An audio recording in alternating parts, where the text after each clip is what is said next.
Hello friends, ഇന്ന് നമുക്ക് ഒരു മസാല ചായ എങ്ങനെയാണ് ഉണ്ടാക്കുന്നതെന്ന് നോക്കാം. കുറച്ച് വെള്ളം ഞാനിങ്ങനെ ഒരു ഇലക്ട്രിക് കെറ്റിലിൽ തിളപ്പിക്കുന്നുണ്ട്. ഇതേപോലത്തെ ഗ്ലാസ്സിൽ 2 ഗ്ലാസ് വെള്ളം എടുത്തിട്ട് ചായപാത്രത്തിലേക്ക് ഒഴിക്കുക. മസാലയായിട്ട് ഞാൻ ഉപയോഗിക്കുന്നത് ചെറുതായി അരിഞ്ഞ കുറച്ച് ഇഞ്ചി, കുറച്ച് ഏലക്കപ്പൊടി, കുറച്ച് കറുവപ്പട്ടപ്പൊടി. പിന്നെ ഈ വെള്ളത്തിലേക്ക് ഇതുപോലത്തെ 2 സ്പൂണ് ചായപ്പൊടി ഇടുക.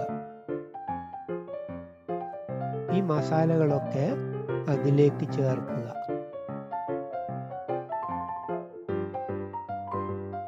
അപ്പോൾ തിളച്ചു വരുമ്പോൾ 2-3 പ്രാവശ്യം ഇങ്ങനെ അനക്കി കൊടുക്കുക.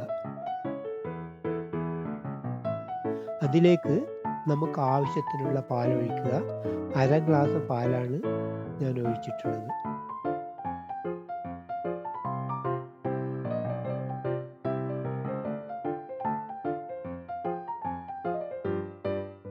ഞാൻ ഉണ്ടാക്കുന്നത് ഇത് 2 ചായയാണ് കേട്ടോ.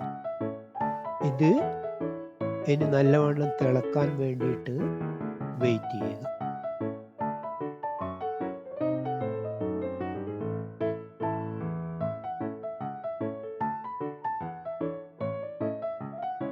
ചായ നല്ലവണ്ണം തിളച്ച് ചായ റെഡിയായി കേട്ടോ. ഇനി ഇത് അരിച്ചെടുക്കുക.